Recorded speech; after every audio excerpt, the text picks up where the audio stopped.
Marketing pulls the product. Marketing creates this. We let the customers create the demand. We take and make them what they want and very, very quickly. The CEO and my job is when we create that vision to say, that's it. We're all in, we're doing it, we're going in. Here's the people, here's the money, here's the focus. We're going to get that done. You're going to have product quality vary by business all over the place. And I think more important than the product quality is the actual value exchange of the transaction. If you are trying to huck at people for way too much, the value exchange falls apart. But you can have a higher low quality product as long as that value exchange remains intact. We listen, we take cues. And so we know what people want. Furthermore, we have a 180,000 person focus group. And if we ask, they will tell us. All we have to do is listen. We're live. We're good. We're good. It's about public speaking to know that you never give a disclaimer that you're feeling poorly before you start or that you're a bad public speaker. So I am feeling immensely better now that I'm up here talking to you guys. And we're going to change this up a little bit. I'm going to do this a little bit differently. And this right here is MacCoy Merkley. He is my Chief Marketing Officer. If you are highly engrossed in large amounts of spend on DTC, you know MacCoy. He's the best CMO in the business.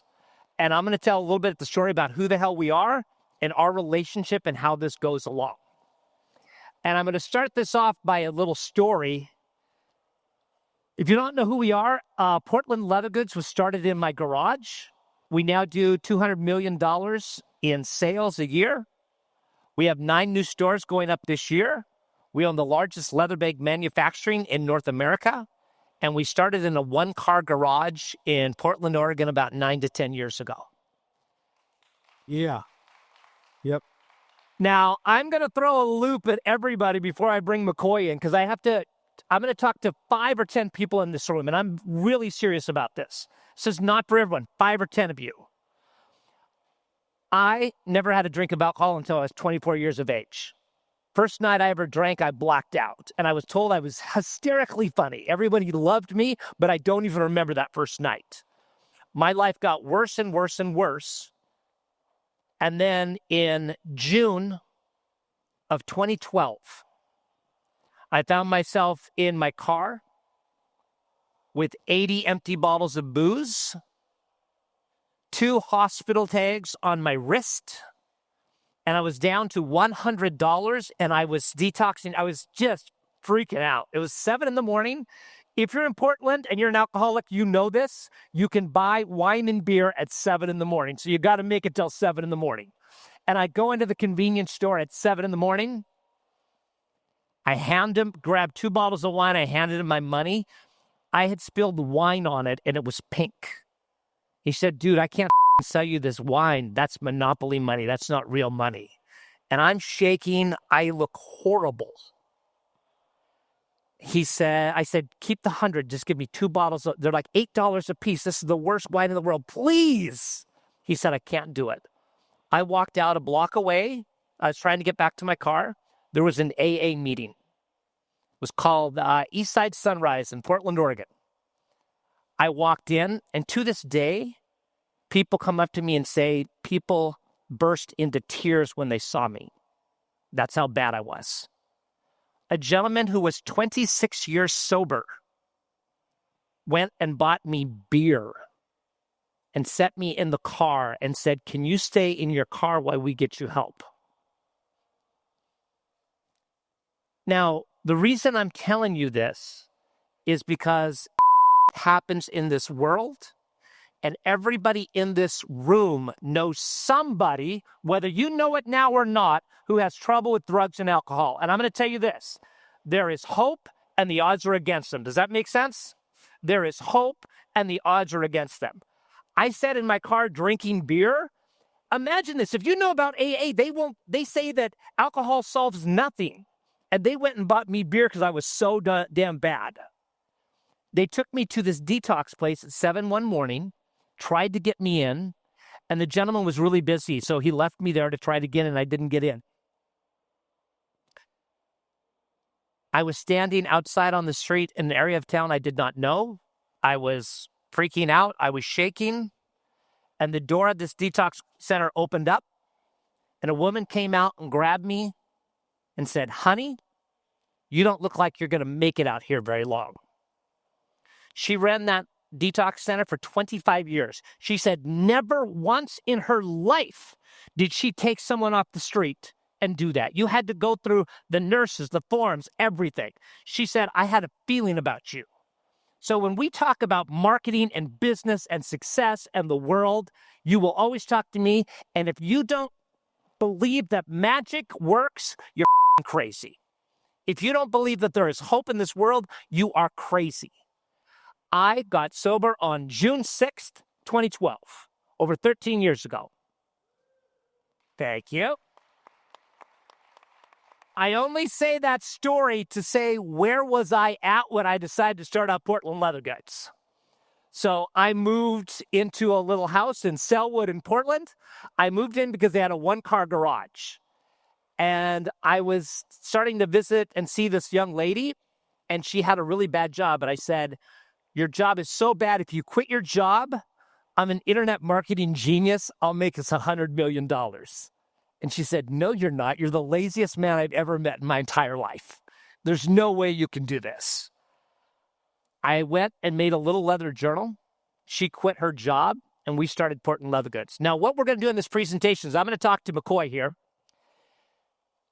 We're going to talk about 5 different times in our company where there was a decision that we had to make and what we needed to do. And I believe this.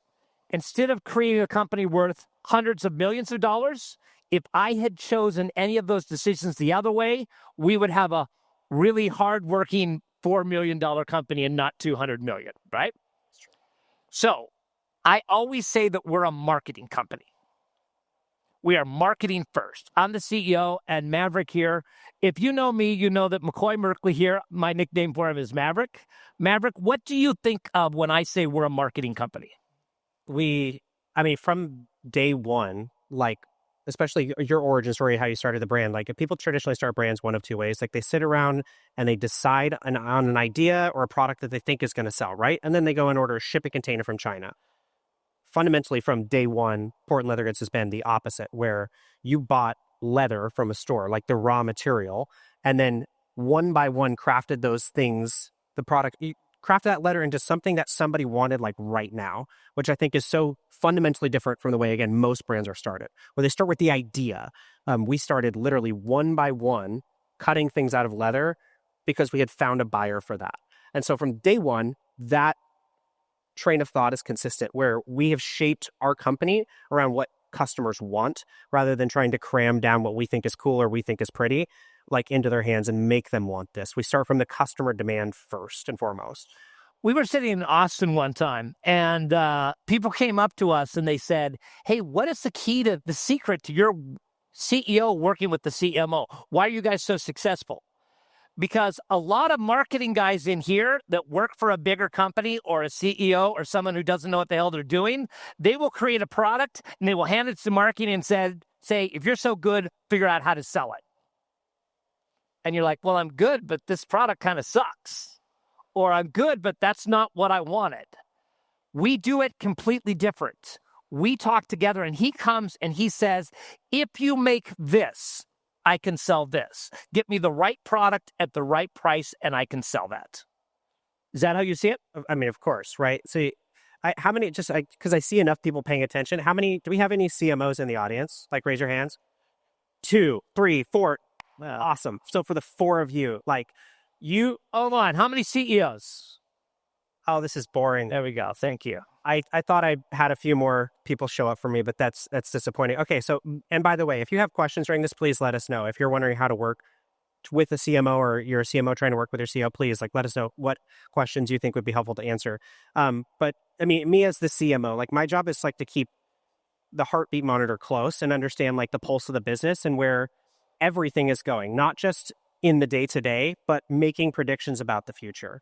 And so if your marketing expert, whether you're a CEO talking to your marketing expert, their job is not day-to-day execution. Whoever that head of marketing figure is for you, it's not just day-to-day execution. It's trying to figure out where the market is going. We sat here and we listened to Gary, and Gary makes predictions about the future that if they come correct, you're much better on moving earlier That's essentially what the CMO is focused on for his area of expertise. So it's not ops or finance related, but you need to make sure that like you are the source of knowledge and the source of truth, and you can communicate that conversationally, because no one can get as deep and as technical as you, but you need to be able to communicate that conversationally to the CEO or whoever that figure is, because they have to move much more than just you and much more than just that department. And so absolutely, like I see that as a major part of my role in working with you, is to get you to a sense of conversational competence about what I see in the market and where it's potentially going to go. Technically, what does that look like?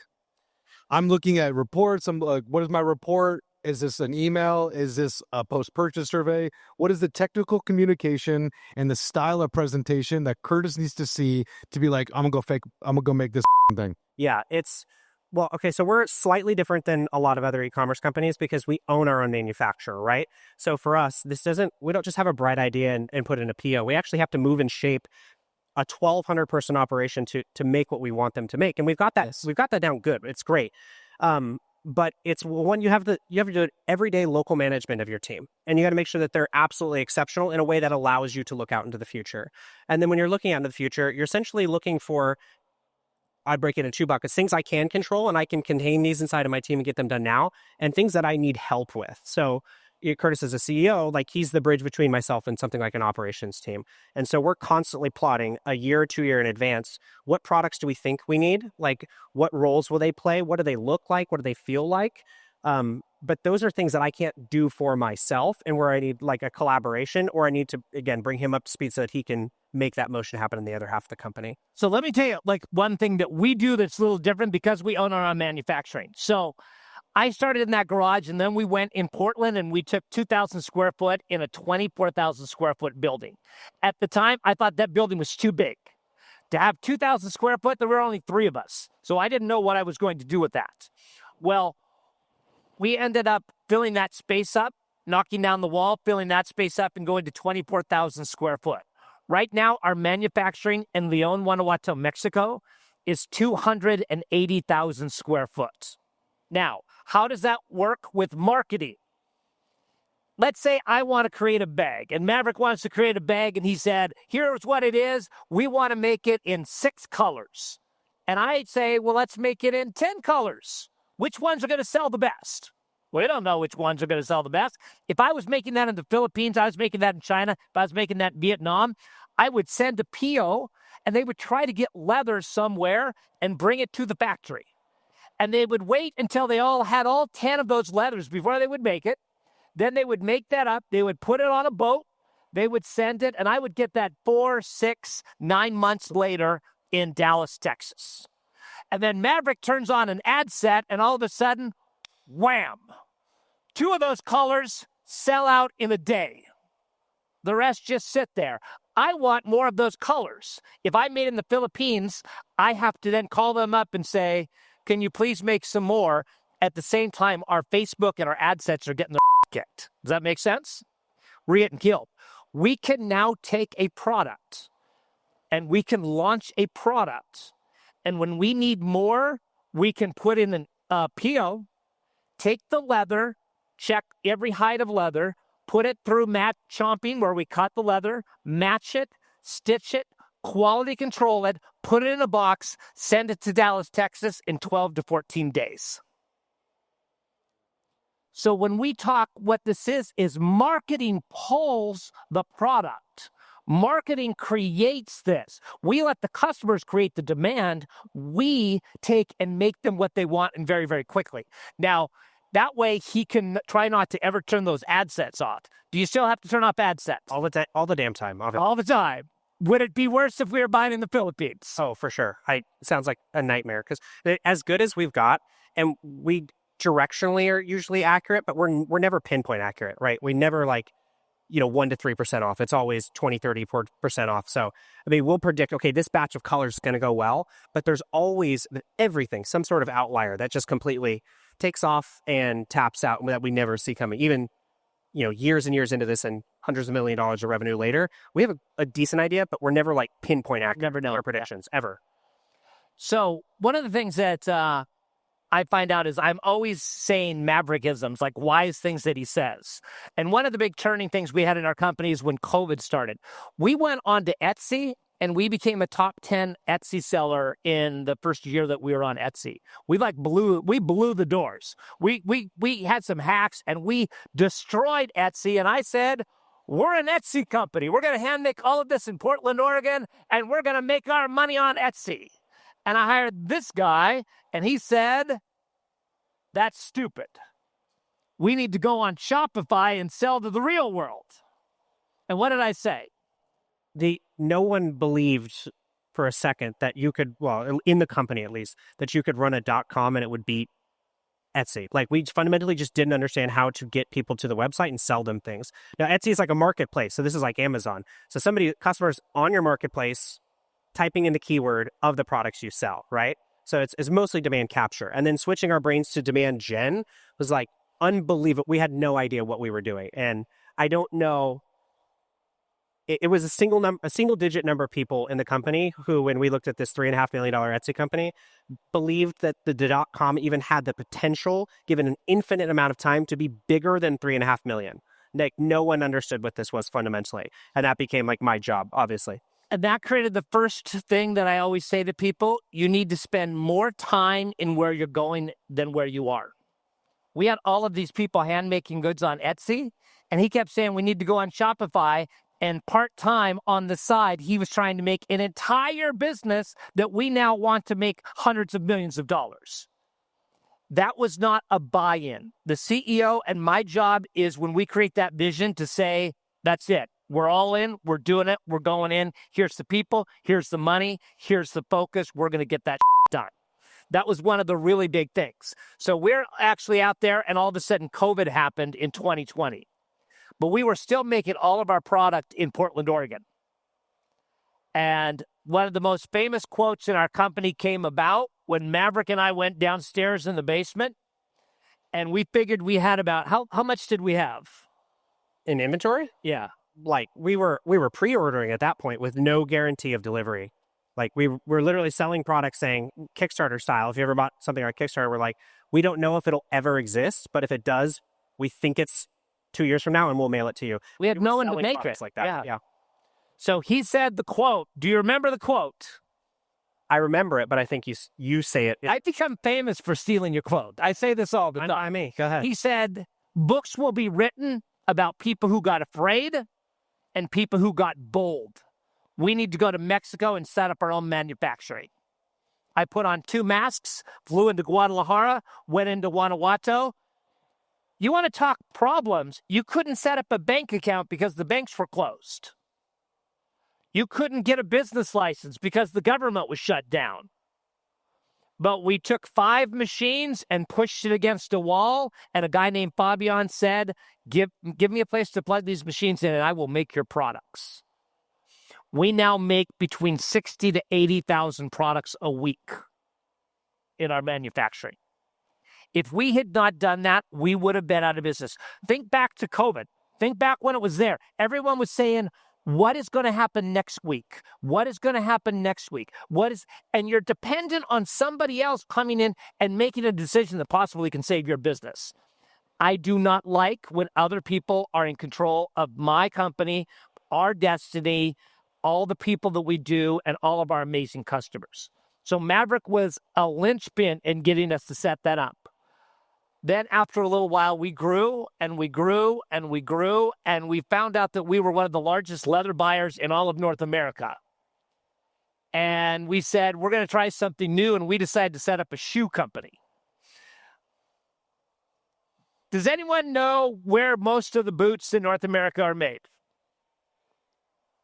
Leon, Guanajuato, Mexico. Who makes their stuff there? Does anyone know? Tacobas, Thursday, Ariat. If it's a leather shoe and it's made in North America, it is made in Leon, Mexico, where we have our operations. So we thought, we're going to be shoe people. We're going to start making shoes. Were we successful at selling shoes? We sold more than 400,000 pairs of shoes in 18 months and did around 40 million in revenue in shoes. Yes. And then what did we do? We shut it all down. We shut the entire thing down. And why? Because at the time, money was hard and the economy was weird and everything was flippy-floppy out there. And Maverick did some math. And he said, if I take a customer and I have them buy this particular leather bag, in the next 12 months, we're going to double. The return customers are going to come back, and if they spend 120, they're going to spend 240. If they buy a boot, they're going to come back and spend $150 or $160 because you already have a pair of boots. You don't need another pair of boots. And something else happened with shoes, something called returns. So now you've spent all that glorious marketing money getting someone to buy your stuff, and then they buy 2 pairs, put one in a box, and send it back to you. And all of a sudden, you have these shoes all over the place. You have SKU problems. You have all of this. We shut this down, and people said that must have been a problem. That must have been a failure of your company. Maverick said to me a couple weeks ago, he's a pretty smart guy. He said, we need to have people stop saying that.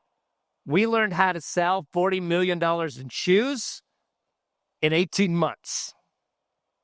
We know how to sell shoes now. Yeah, well, I think to the point about one of the challenges like I face, and one of the challenges, all of the work that goes behind that simple explanation is hopefully, somebody at the helm of the marketing who can tell you the truth. Somebody who can push in ways that you don't feel like at certain days, and then obviously you can lean on each other in those opposing times. But looking at data and breaking it down and trying to get down to like the ground floor reality and explain, that's a really difficult thing to go to your boss and be like, hey, this massive investment of time and money and all of the days we spent thinking we were crushing it, I think that our time and resources is better spent somewhere else.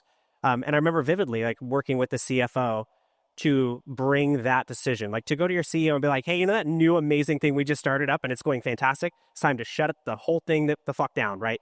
You need somebody, and I hope you have somebody, if you're, seeing as we're mostly CEOs in the room here, I hope you have somebody that tells you that the truth of that. And I hope that you have somebody you can make feel safe enough that'll tell you the truth. Because there's probably a lot inside your business right now that's holding you back, or where you might have to go the complete opposite way. And, not that it's, pure speaking truth to power, but like you better build a good relationship. You better be, borderline friends with these people so that they feel comfortable telling you the truth, because sometimes the right answer is in the most painful thing imaginable. We spent so more time on those shoes and that product line than anything else for that past 18 months. And to shut it all down was very painful, but it was absolutely the right move. And I don't know what our company would look like today. I know I have a good idea of what the company would look like today. I think we have like just under 10 minutes left for this conversation. I would love to hear a story of like when a launch went really well that marketing drove. What does that launch setup and sequence look like? And then maybe a launch that didn't go very well and the learnings between those two specifically.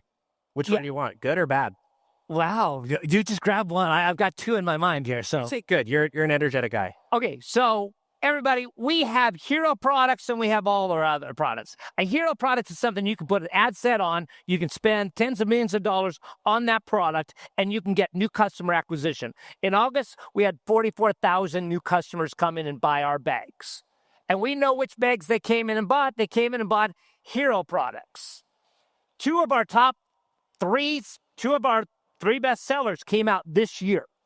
The very first one came out in February. It was called the Koala.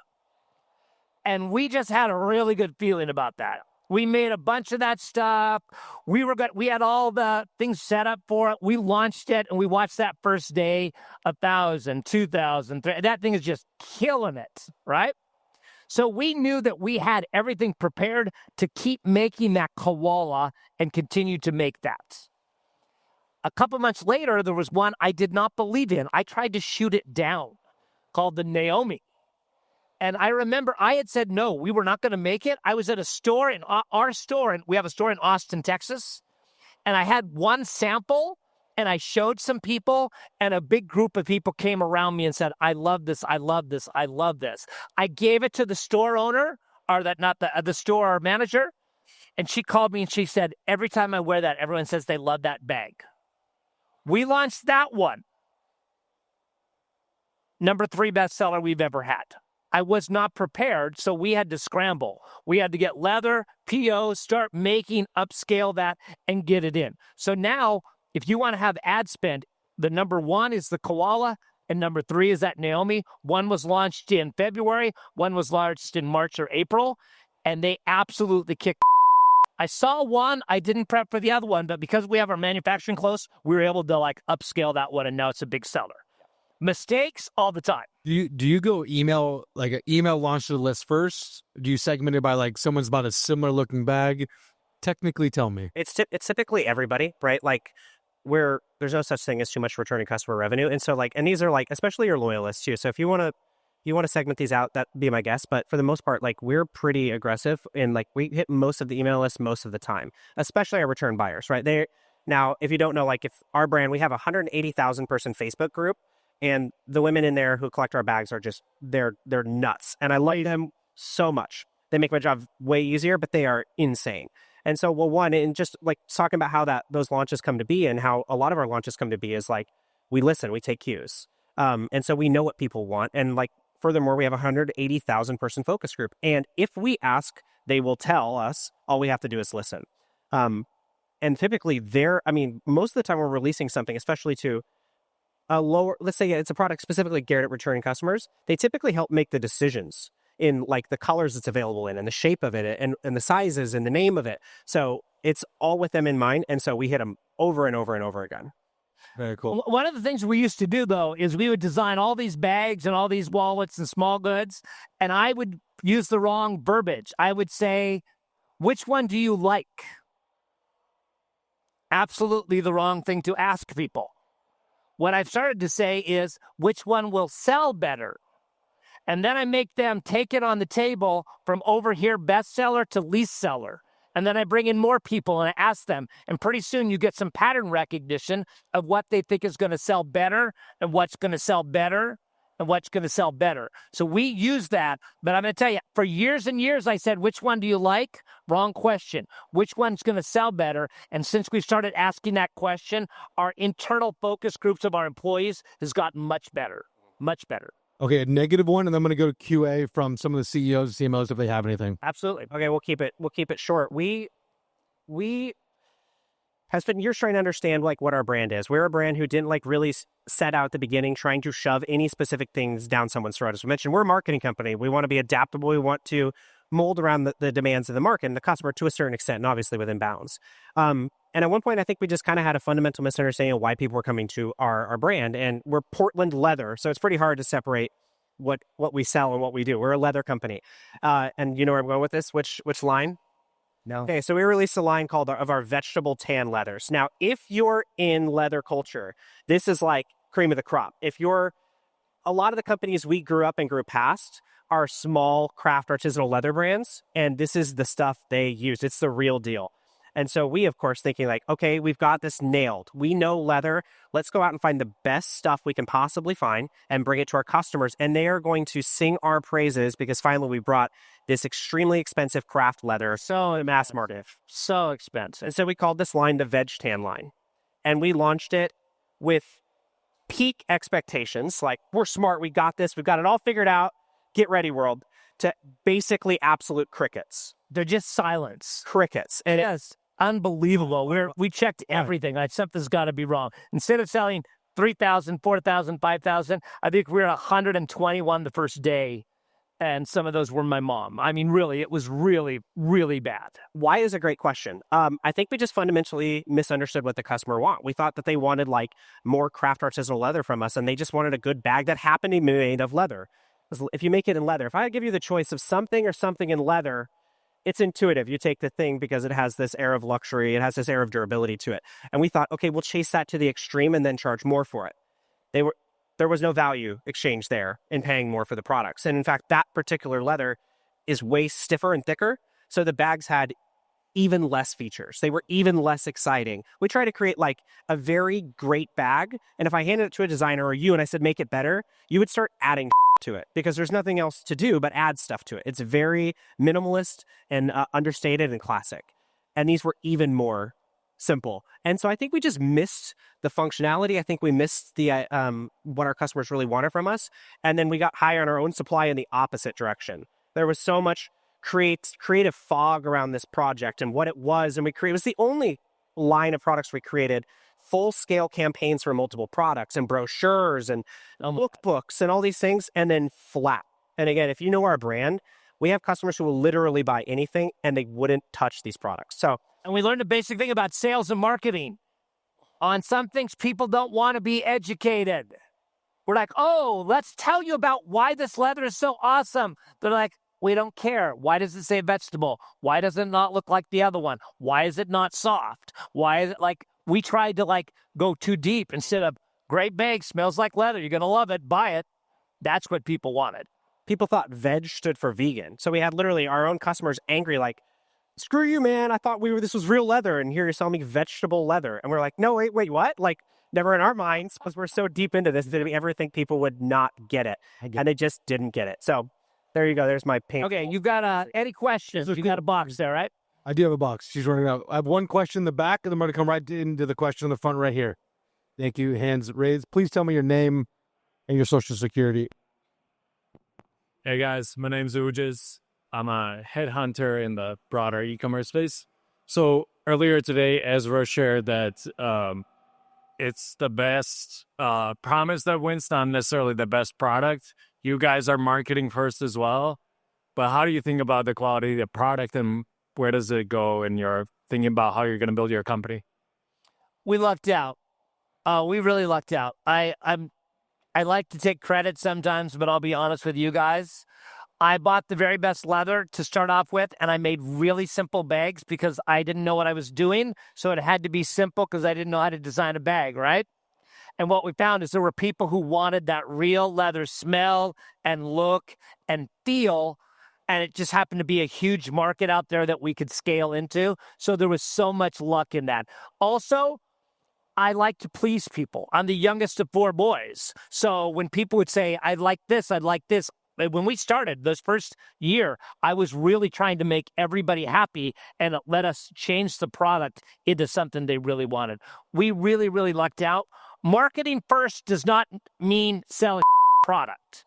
It means get in their minds and figure out what product, at what price, at what time is going to sell. At what scale? Can it be a hero product? Can you put ad sets behind it? Is it going to be a retention product that our people come and buy? Can it be in multiple colors? Where does it fit into our arsenal of what we're going to do?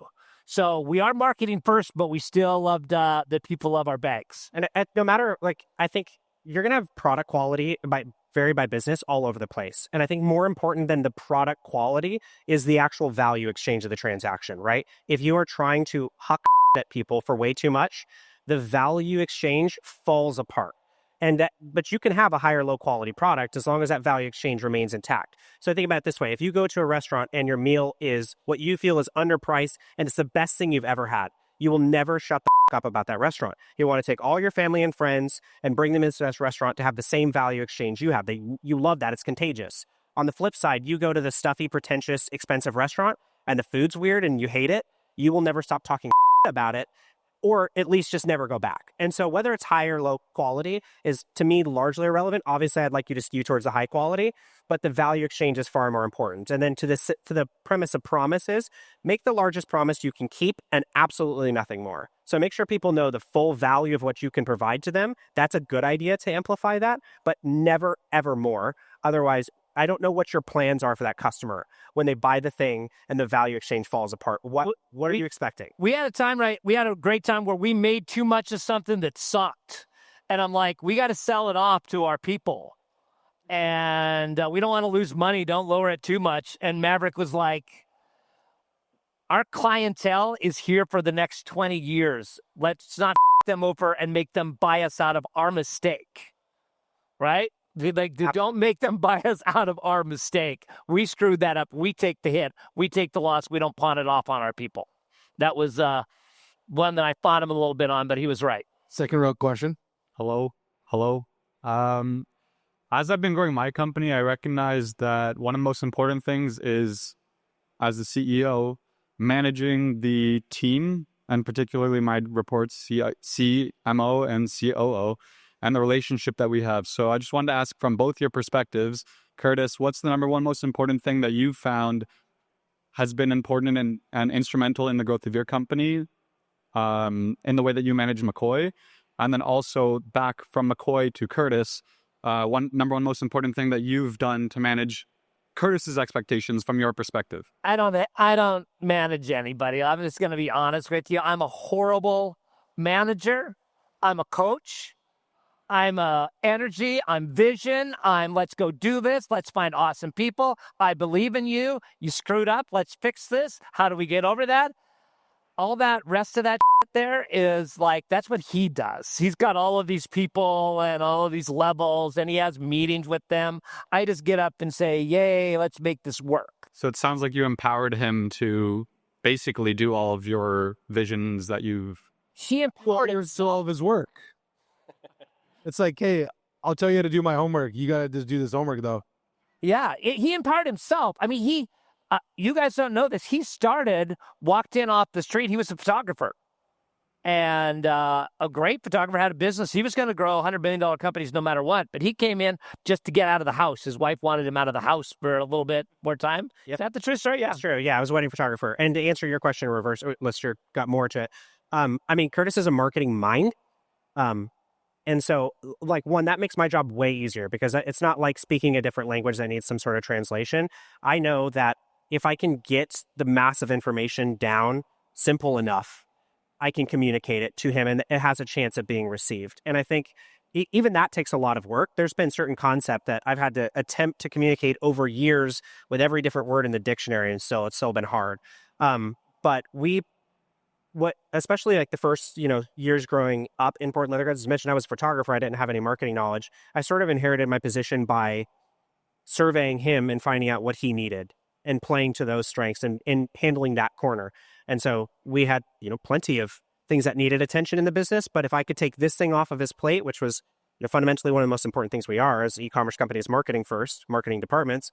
It's not ops that dictates your total revenue size. It's typically demand, which is generated by marketing. If I could take that off his plate and play to his, not weaknesses, but gaps and where his attention was focused, then we could get much further. So Curtis will say, I'm not a systems person. I'm not a systems person. And I always argue with him. So I think there's a healthy balance of you like not agreeing with each other's perspectives on yourself. And I say, you are a systems person. Your systems are people. You have a good person. You put them in a corner. Then you start to trust them and they do good work. Like that is a system fundamentally to hire good people. We need to finish up because Jimmy's talking here to Shaq. I'm going to say one thing for 1 minute. I started this talking about drugs and alcohol and somebody, either you or people in your life that you've seen. And I'm going to end it on this. What I found is I was never on social media until a year and a half ago. I started going on LinkedIn and people loved the that I said, but the ones that really have changed lives is when I talked about this. It's been a long time ago. I don't talk about it that much. But we just flew 40, 50 people into Mexico for a week-long birthday party for me down in Mexico. It was awesome. But all of my friends from the last 30, 40 years got together with Mariana and got together with Maverick, and they told stories about years ago. And one of the stories was my cousin saying, I remember the phone ringing at 3 a.m, and it was Curtis. And I know he had been in trouble with drinking. And he said, I didn't want to answer it.